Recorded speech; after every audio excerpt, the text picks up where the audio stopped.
So,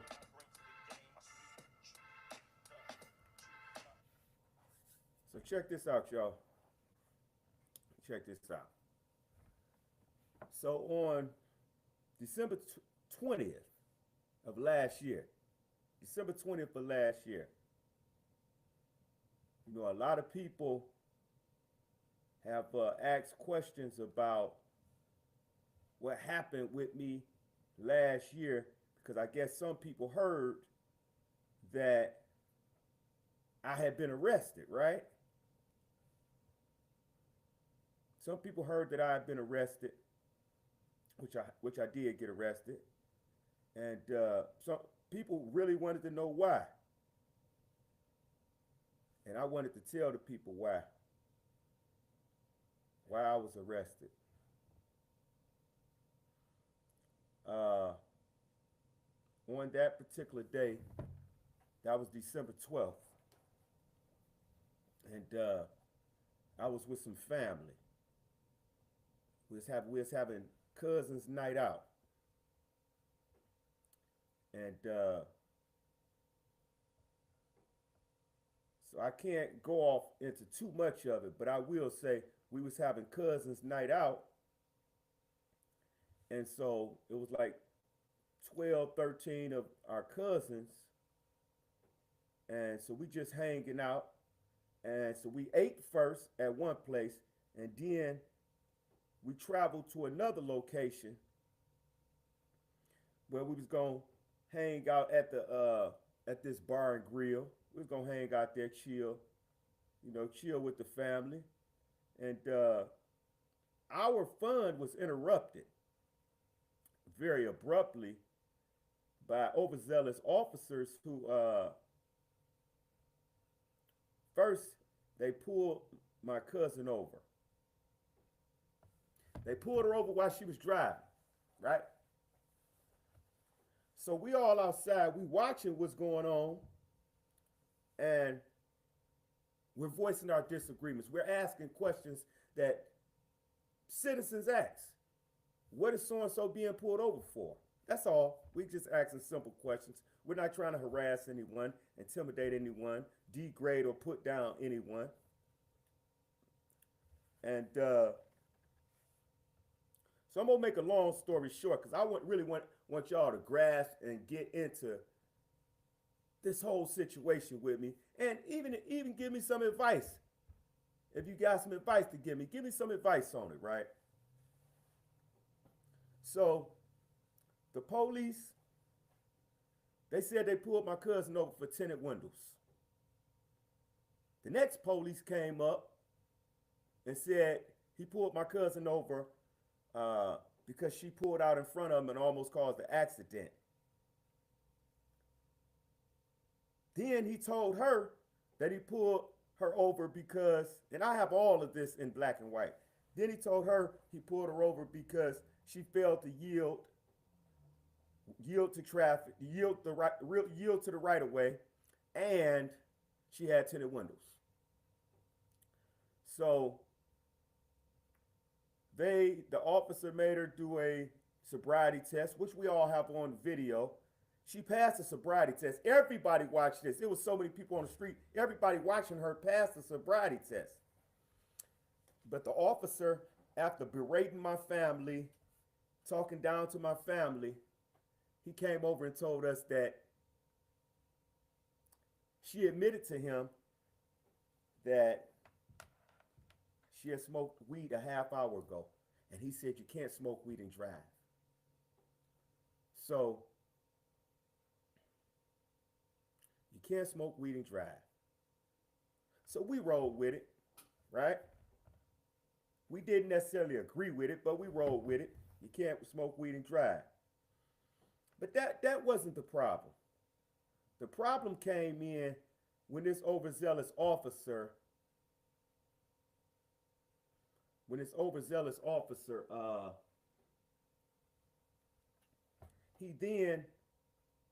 he told my cousin that she was not being arrested, right? That's what he told her. You're not being arrested. I'm not taking you to jail. This was after he had completed his investigation. After he completed his investigation, he told her that you're not being arrested, you're not going to jail. I'm just going to write you a ticket for OWI, operating while intoxicated. Okay, simple. Okay, that sounds simple. So she was not being arrested and she was not going to jail. All she was receiving was a ticket so she will know when to go to court. That was all right. Well, the problem came in because she had to use the bathroom. It was freezing outside. She's in the middle of the street. She asked the officer, just being courteous, because when you're not being arrested and you're not going to jail, that means you're not being detained. That means you're supposed to be free to go, free to do whatever you want to do. But just out of courtesy and humility, she asked the officer, she said, "Could I go use the bathroom right quick?" He said no. And he said it again. She asked, "Can I please blah, blah, blah, blah, blah, use the bathroom?" No. And then a female officer jumped in. She said, "Well, you will be able to go to the bathroom when he done. No sooner than that." And she just getting smart. So I'm like, why is y'all getting smart with all she did was ask to use the bathroom? So my cousin, because she was not detained or going to jail at all, she felt that she was free to go according to the law. Says that you're free to go if you're not being detained, etc. And after the investigation is complete, and he told her that he was done with his investigation, and he told her the results. You're not going to jail. You're not being arrested. I'm just going to write you this OWI ticket. So he had the other officer print it out. They refused to let her use the bathroom, so she walked toward the building, toward the bathroom, and that's when all hell broke loose. They manhandled her, physically abused her, roughed her up against the police car, handcuffed her, all because she asked to use a bathroom at a time when she was not even arrested or detained. Clearly from his own mouth, from his own body cam, he said these things. You're not being arrested. You're not being detained. So from there, obviously, that traumatized a lot of my family members because we just sitting out there watching it, and we stating our disagreements. Then they carry my cousin over to the other cop car. Y'all know how they do, like you're an animal or something, and they ran her head into the car door or the side of the car somewhere. Somebody said, man, they just busted her head or bumped her head. So everybody ran over there to see what the hell is going on now. And there was people running over there that was very upset, obviously upset. And so I ran over there because I was trying to stop stuff from further escalating because it was already escalating out of control. So I'm trying to stop it from further escalating because in my mind, I didn't want to see them unalive my cousin for nothing, like we have seen on the TV so many times. So I run over there, and right as I'm about to walk by the officer putting her in the back seat, he turns around and he says, "Back the F up to me." So I'm like this. He said, "Back the F up." Now,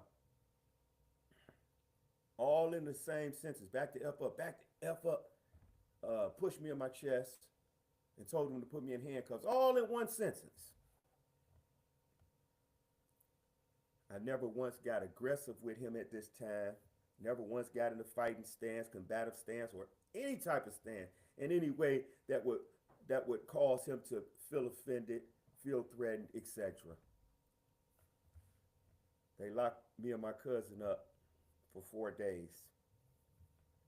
We was locked up for 4 days for assault on an officer, resisting and obstructing the officer in their duties. What I did, I don't know.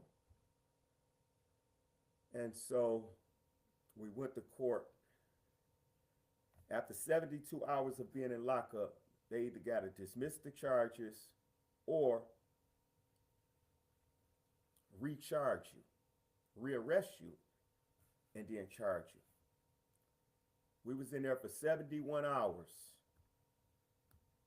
and they decided to rearrest us on the 71st hour, because at 72 you would have to be released, the charges dismissed. So they rearrested us at 71 hours to keep us in there another day. We went to court, and we were released on $75,000 personal bonds.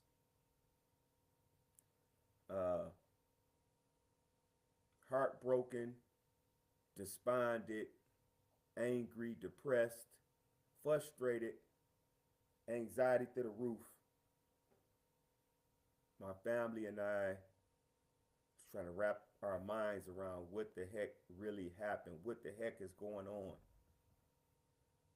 Because we watched the video, I was videoing the whole situation leading up to my cousin's arrest, and my other cousin was videoing the whole situation that led up to them arresting me. And we searched for answers, and we couldn't find any. And I think that we couldn't find answers because the answers were in the motives of the officer. I have his own body cam where he initiated aggressive conversation with me, and then when I matched his energy, he got mad. And then I have his body cam where he's overheard asking other officers who had just pulled up, do they know me? And I'm telling them, I said, if you want to know me, I can give you my card right now. He said, I don't want to know you. I said, I can give you my card. You should want to know me. And so he had already been planning to take me down, arrest me on anything he could arrest me on in that moment. And I could also be seen on his own body cam where he tried to engage my female cousin into an argument because he came over to us and told us that we were cussing him out when they pulled up, which is his body cam refutes his own claim. That never happened.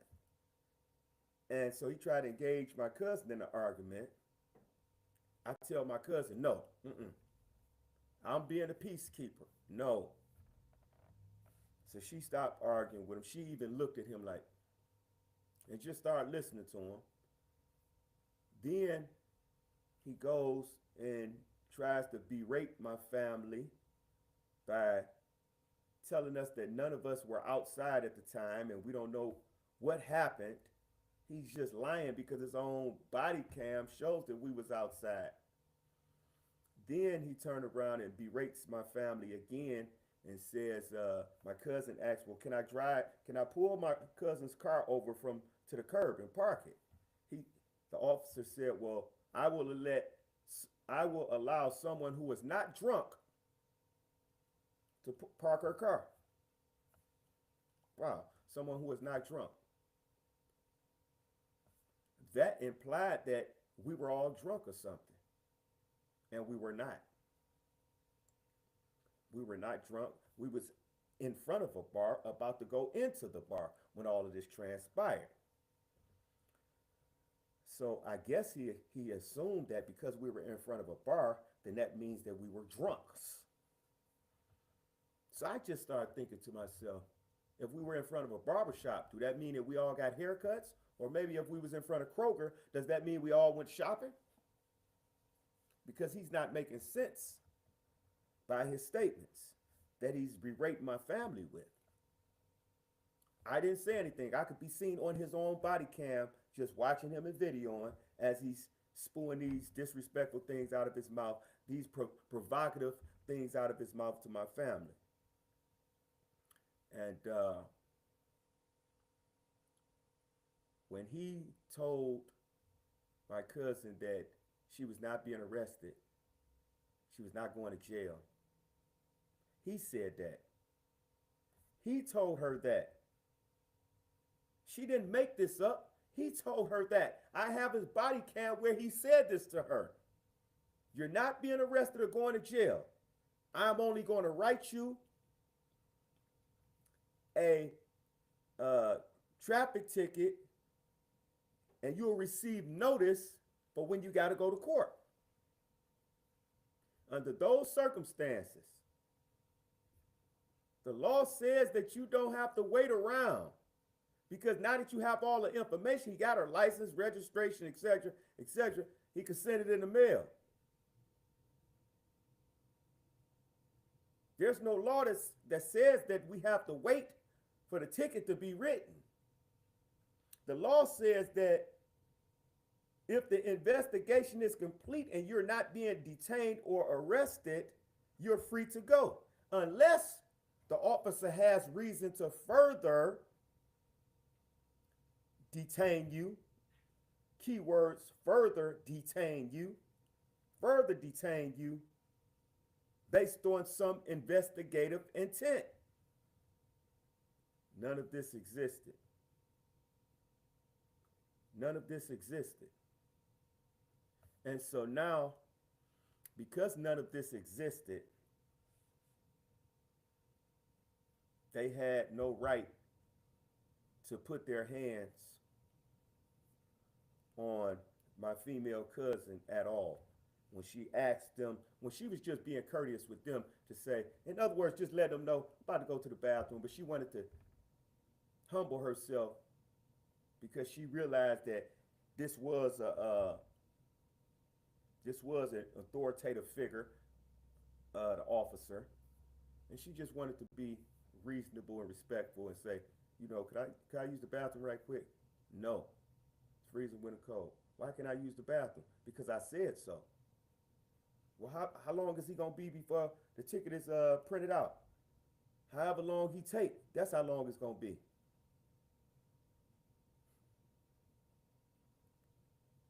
I think that we have to begin to hold our public servants accountable to their duties. It's not our fault that they wanted to be a public servant. We have to do a better job at holding them accountable. We have to do a better job at not scratching their back and not clapping our hands every time we see them do something right, because how many wrongs have they committed, or how many wrongs have they not reported? And that's not me coming down saying that all officers are bad people. That's not me saying that, because I don't believe that. What I believe is that many officers are misled. Many officers are weak. Many officers fall victim to peer pressure. Many officers don't know what the hell they doing. And many officers are willing to hide their ignorance by abusing their authority. They're willing to hide their ignorance by and with abusing their authority. A perfect example is what happened.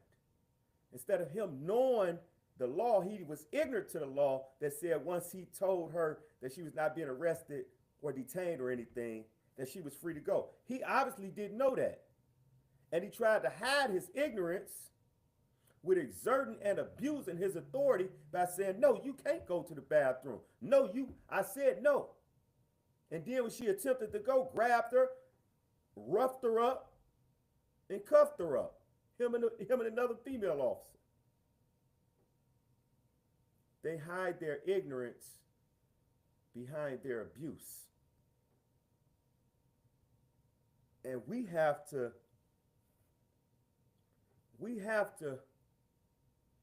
be mindful of the fact that they work for us. Keep that in. Listen, it's very important. If you learn nothing else from what I'm saying right now, it is very important that we know, understand, and embrace the fact that public servants work for us. They work for us. We don't work for them. They're to be held to a different standard than us. That doesn't mean that we're supposed to act a fool, but they are held to a different standard, a higher standard, because they go by professional norms. A handbook that was written and policies that was written that is supposed to provide discipline for them during their duties. And when they do not act according to that handbook that describes and all of the requirements of them, it requires them to respect society, respect the citizens, show support, but serve the citizens. When they do not do any of these things and they break form, they break custom, policies, and laws. And we have to hold them accountable. We cannot sit back. See, because the problem is that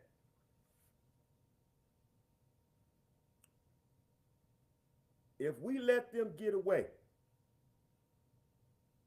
with wrongful acts, committing constitutional and or human rights violations against citizens, if we allow this to continue, it will only get greater, to the point to where you will become nothing to them. No different than us with them. If we don't learn to respect the order of law, then eventually we're going to develop such a hatred toward them that we're not going to regard them with any respect at any given time. So we have to be mindful of the role that we play in our society and bringing justice to our community. We have to be mindful of the role that we play. But let us not blame ourselves for accepting the abuse of people who are in authoritative positions. People who we have given, for lack of a term, power over our communities, to protect our communities and serve our communities. Because it says serve and protect. That's the motto. Serve and protect, or protect and serve. When are we, do you feel protected? Do you feel served? I don't. I'm just being real. I don't feel protected. I don't feel served. In fact, I feel unprotected, underserved, and endangered. That's how I feel. Because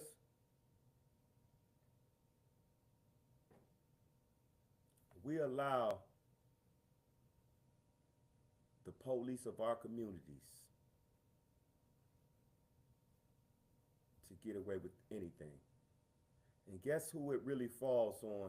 Once that officer has gotten that reputation or engaged in that misdeed, The one person who is elected in, who appoints the police chief, is the mayor. And that's who we have to start holding accountable, is that mayor and that prosecutor. Because the mayor put the chief in office, and the chief is the one behind structuring his team around himself. He's responsible for putting his team together. So we have to start, you have the mayor, the chief, and the prosecutor. We bring the heat on them, and they bring the heat on those officers who are not abiding by the rules and customs of the police handbook. Their actions are unbecoming of a police officer. See, we deal with, a lot of states are dealing with deep-seated police issues. Police officers who do not reflect the community that they patrol. So why should they care? It's not their community. I mean, we know they should care, but it's not their community.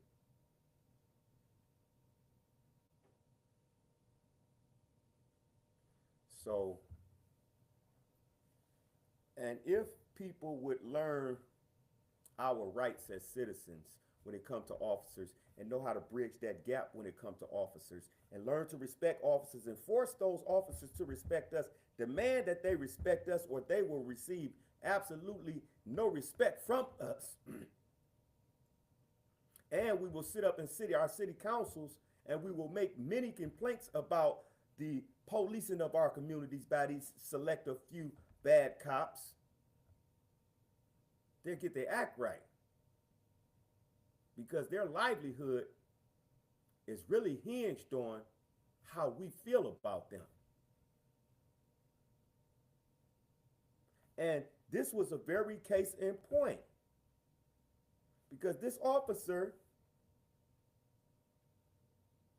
he engaged in many wrongful acts that violate his own officer handbook. Many of his actions violate his own officer handbook. Yet, he wrote a complaint up against my cousin and I for assault, resisting, and obstructing. And nowhere on his own body cam. And I have 4 or 5 officer body cams and their dash cam, and not one of them showed me assaulting anyone. Not one of them. Not one of them showed me assaulting in any way, fashion, or form. But he charged me with it.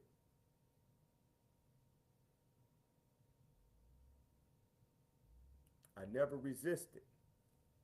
I never obstructed. See, a citizen got the right to criticize the officers. That's our First Amendment right. One court even said that a citizen, that we have a protected right to even curse out the police.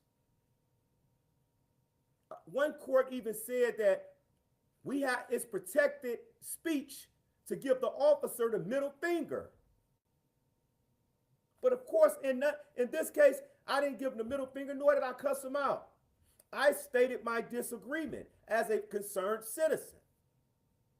My family stated our disagreement as concerned citizens. That's speech protected by the First Amendment to the United States Constitution. Obviously, these officers are not taught this. They're taught that if anybody should criticize you in any way while you're doing your duty, they're in violation of you. And you can write them up for disorderly conduct or obstruction or something along that lines. That's the furthest thing from the truth. That's a misapplication of the law. That's called an abuse of authority. That's called malicious prosecution. That's called retaliatory prosecution if they're writing you this ticket or this charge because you are exercising your First Amendment right to free speech. This is why Donald Trump was so clever in how he would humiliate people,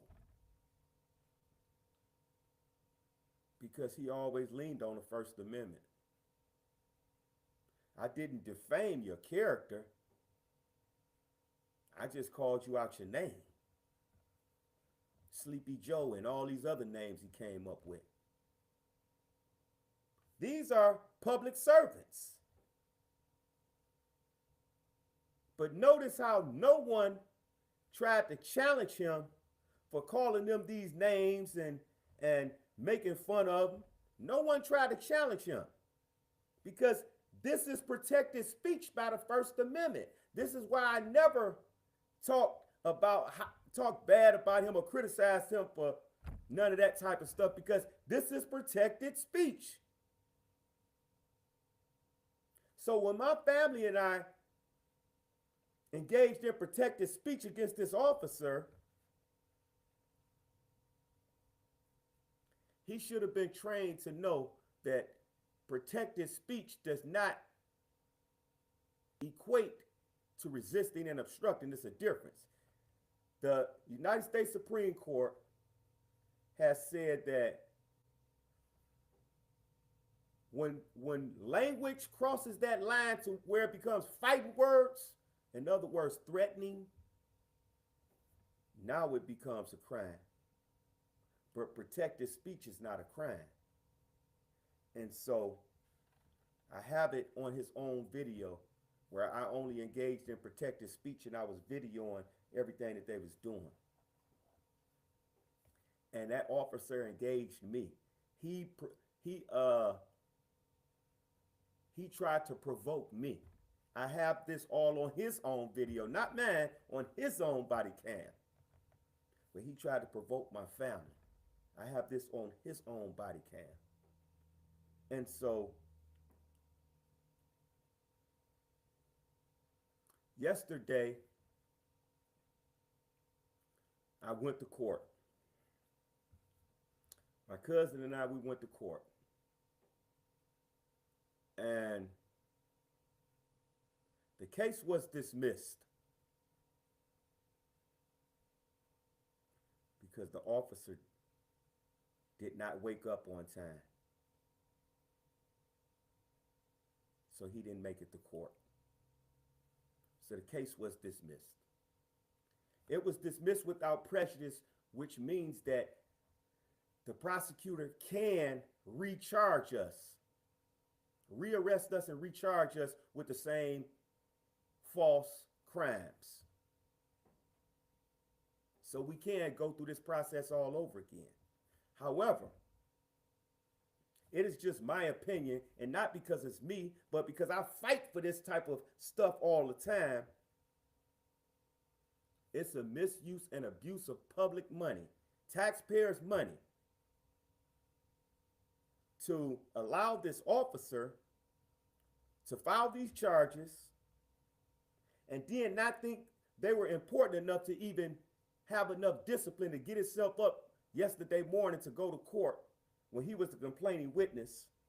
So why would the public allow him or the prosecutor to refile charges for an officer who's already proved he's not reliable in the first place? And then if you look at the charges, it shows that he trumped up the charges, and it shows that he is the one who assaulted people on that particular day.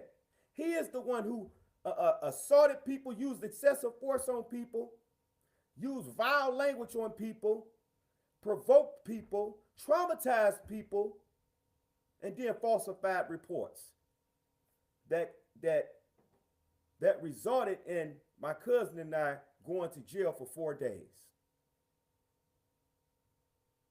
Traumatized my family. Some of my family was out there just crying.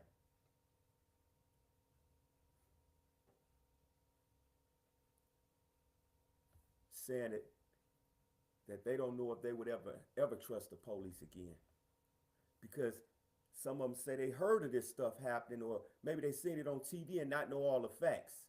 But to see it live and in living color right before your face, it makes all the difference.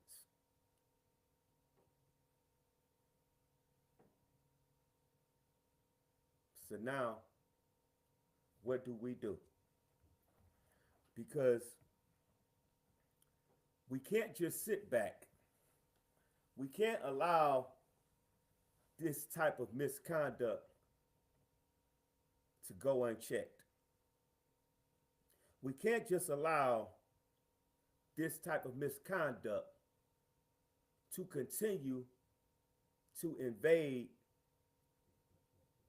spaces in our community. We can't allow this type of conduct to instill fear in us to where we don't speak out against it. We can't allow this type of misconduct to determine if we are going to stand up for our citizen, our brother and sister citizens, or sit down and surrender ourselves to the corruption of officers who want to intimidate us and do whatever they want to us with pure impunity. Every life matters. I don't care about your skin tone. I don't care about your religious beliefs. I don't care about your social beliefs. I don't care about nothing at all when it comes to respecting your humanity. Your humanity is what means something to me. Your religious beliefs may not mean anything to me, but they're respected because I respect your humanity. You having a disagreement with me does not determine if I like you or not, because your humanity is the most important thing to me. When I see people, it's about their humanity. I'm not concerned with your religious beliefs, where you work at, how much money you got, your girlfriend or your boyfriend name. And none of that matters to me. The only thing that matters to me in my everyday walk in life is your humanity. And that's what mattered to me on that night when they bumped my cousin's head up against the car door, when they were assaulting her and handcuffing her and falsely imprisoning her, wrongfully imprisoning her, is I still felt for the officer. When I seen people running toward the police car, I still felt for the officer, because as wrong as he was, I still didn't want matters to become worse. I still didn't want nobody to possibly harm him or them. Not on my watch. Not on my watch. Now that's not going to say, that's not me saying that if I seen it happen, I'm gonna beat up the guy or the girl, whoever it is. No. Don't get it twisted. Hey, they got to fight their own battles. But if I could prevent something from happening, that's my duty, because I recognize the humanity in us all. And when you recognize the humanity in people, you then recognize the heart in them. When you recognize the humanity in people, you then showing what your character is about. Not their character, your character is about. And so I'm always one to put humanity first. We can deal with everything else later. We can talk about the wrongs you committed, who you offended, how we're going to deal with it. We can talk about all of that. But first, let's start with your humanity. Once we start with your humanity, everything else seems easy to deal with. But if I don't acknowledge your humanity, you are hard to deal with. If I don't acknowledge your humanity, I'm not going to give you a chance. If I don't acknowledge your humanity, I'm going to look at you with disgust. If I don't acknowledge your humanity, you will not mean anything to me. If I don't acknowledge your humanity, your life is worthless to me, and I will do anything necessary to prevent you from breathing any further because I don't acknowledge your humanity. But once you acknowledge someone's humanity, life begins to make sense. Unity begins to make sense.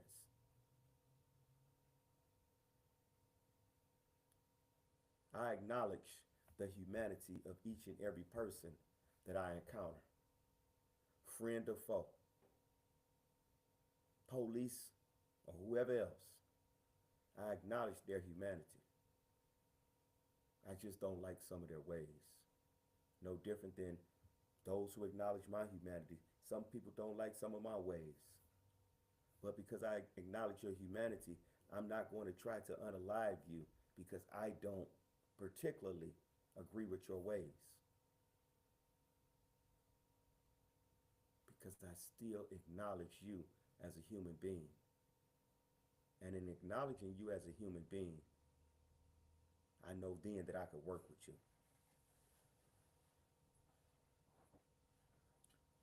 And I'm saying that to say this here. Yesterday, a birdie whispered in my ear. A birdie said, two birdies whispered in my ear. And they was like, how you doing, man? Congratulations, man. I'm glad that case got dismissed. And these birdies, with all of their intelligence, profound intelligence, profound knowledge, wisdom, and understanding, those birdies said,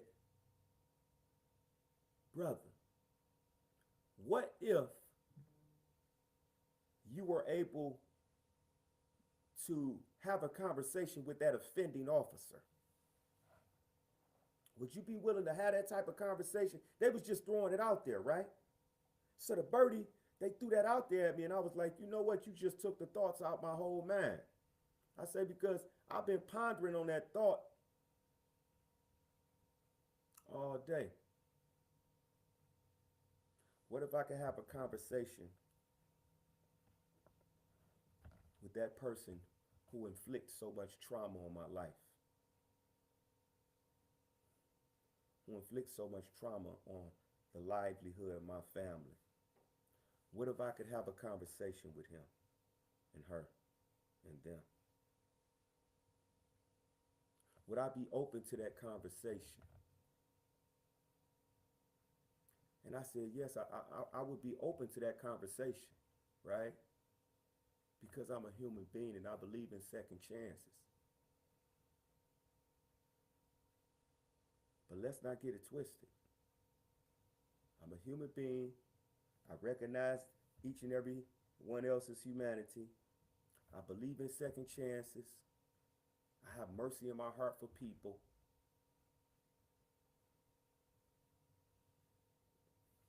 But people still must be held responsible for the wrongs that they have committed against others. The punishment don't have to be as grave, but you have to be held accountable. And that's where I'm at. They have to be held accountable, but we can still have a conversation. See, because it's like this here. What happened, happened. I can't take back what happened to me. I can't take back the pain. I can't take back what happened to my cousin. I can't take back her pain.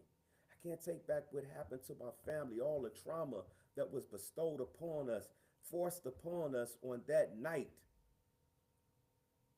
seeing two, not one, but two of their family members being arrested for something that we did not do, seeing us jailed, and then to put icing on the cake and throw salt on the wounds, the officer charged me as a fourth-degree habitual offender. Well, folks, in Michigan, a fourth-degree habitual offender, the sentence for that type of individual is a bare minimum of 25 years. And that's what he charged me with. So I was facing 25 years flat, not counting the other crimes that he charged me with, the assault, resisting, and obstructing.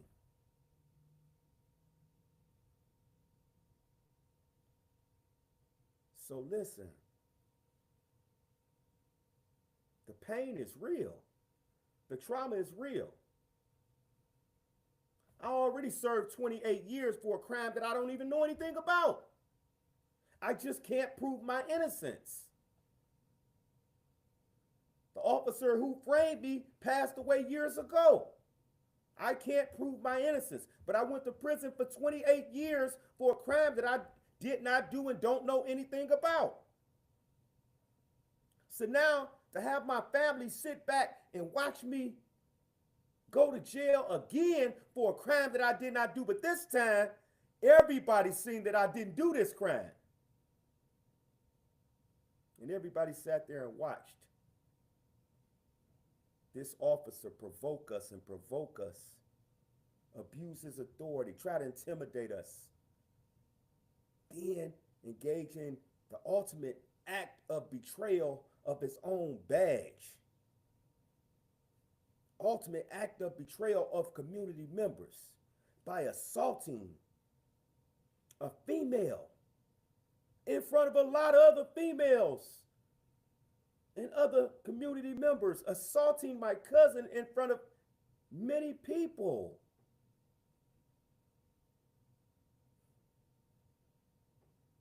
Because she asked if she used the bathroom when she didn't even have to ask at all because she was not under arrest or detained. She was just trying to be courteous because she recognized the humanity in this man. And that's what happens. And here I am. I'm trying to stop stuff from escalating. I know me and the officer, he tried to provoke me, engage me in all this stuff, but I put that's on the back burner. I'm not concerned with that. I don't want to see nobody hurt. I want to see everybody make it home out of this stuff safely. And here I am trying to facilitate a safe separation of everybody. And this man tell me to say when he turned around, I said what's up to him. And he told me to back up several times and I didn't. But his own body cam shows me saying not a word to him, period. Not a word to him. His own body cam. I didn't say anything to him. His own body cam shows that he said back the F up and pushed me in my chest, all, and told me to cuff me, all in one sentence.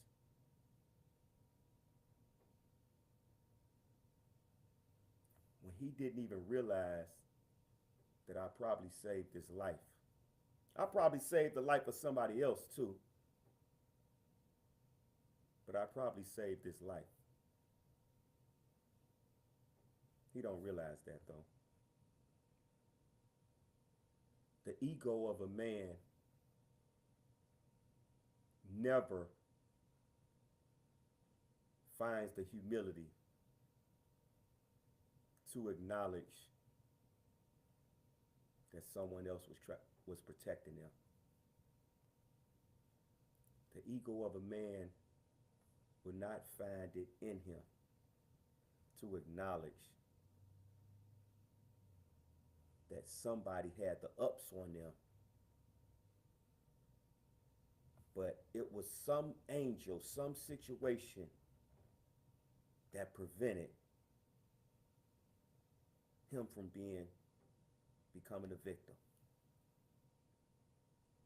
Because when you don't look at one another from the eyes of humanity, I look outside of myself and see my enemy. Somebody once told me that everybody that gets you in trouble ain't your enemy. And everybody that gets you out of trouble ain't your friend.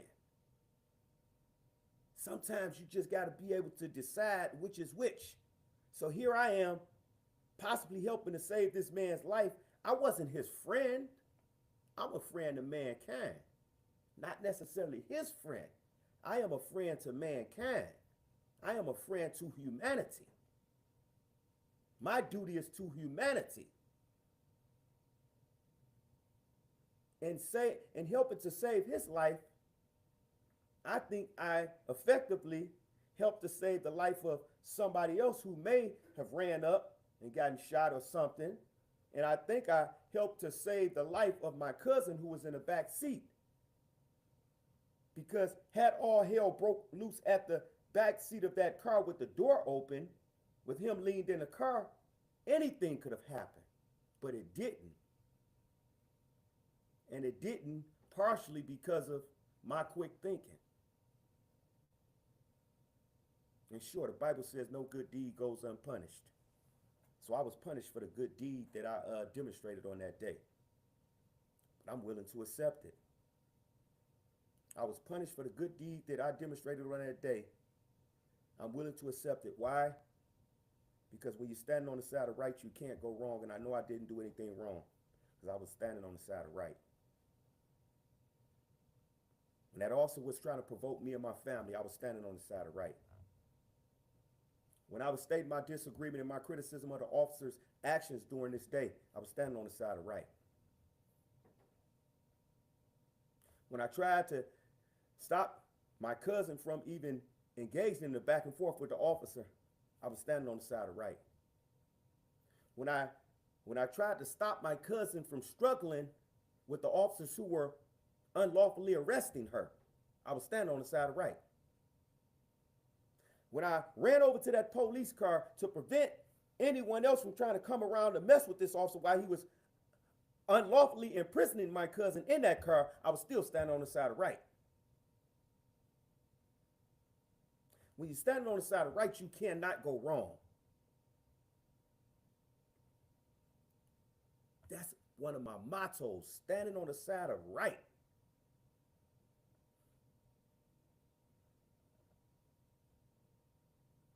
It's no wonder that I went to court yesterday and the charges were dismissed. The officer didn't wake up on time. Everything happens for a reason. That wasn't no coincidence. Everything happens for a reason. I'm telling you all this stuff. I'm sharing my trauma with y'all in hopes that I encourage us to handle our interactions with officers more carefully, hold our officers accountable, hold our politicians and our office holders accountable, but never surrender. Never surrender your character and your integrity to the likes of brutes and corrupted individuals. Stand 10 toes down on who you are, what you are about. If you're standing on the side of right, remember, you can't go wrong. Stay on the side of right. It's enough people on the other side. You don't have to be one of them. You don't have to be one of the people on the other side that is engaged in everything opposite of that which is right. I want to always be remembered by a righteous character. I want to always be remembered as someone who, no matter what the circumstances was, I tried to find peace in it. I tried to find peace. I tried to make peace with whatever situation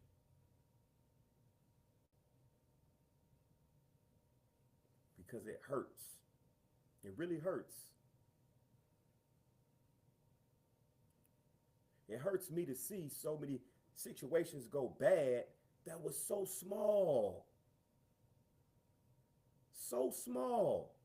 People are losing their lives in situations that's so small, so easy to handle. But when man is working through his ego and not his intelligence, when man is working through his ego and not his reason, when man is working through his ego and not his rationale, the life of that person outside of him means nothing.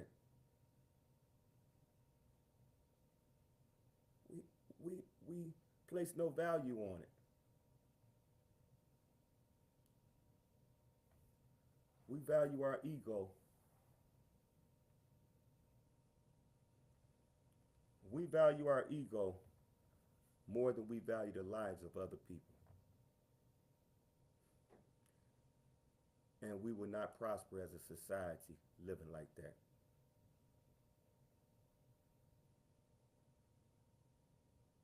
It hurt. It truly hurts when you keep hearing person after person and you keep seeing person after person being violated by the police, by the system.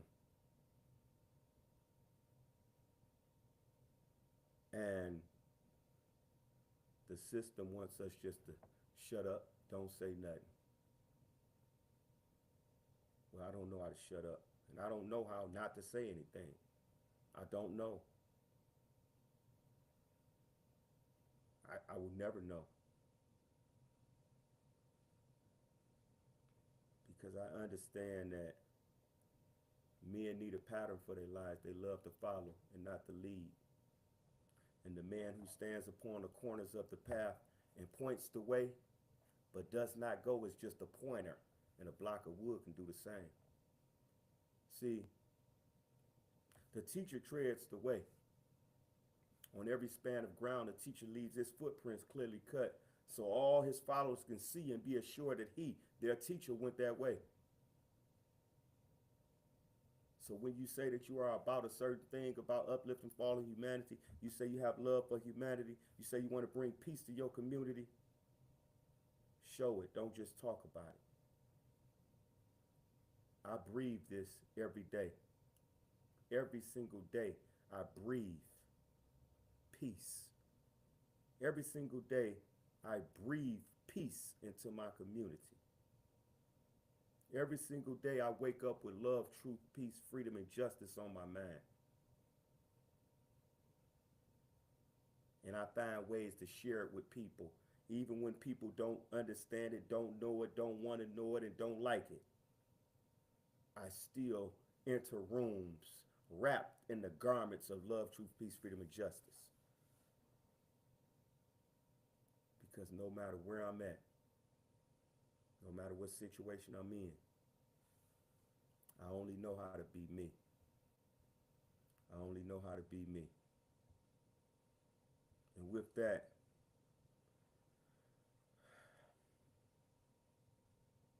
I'm going to say peace and love to those within the sound of my voice. And for those who cannot hear the sound of my voice, I'm asking that y'all pass along the message because somebody needs to be inspired. Peace.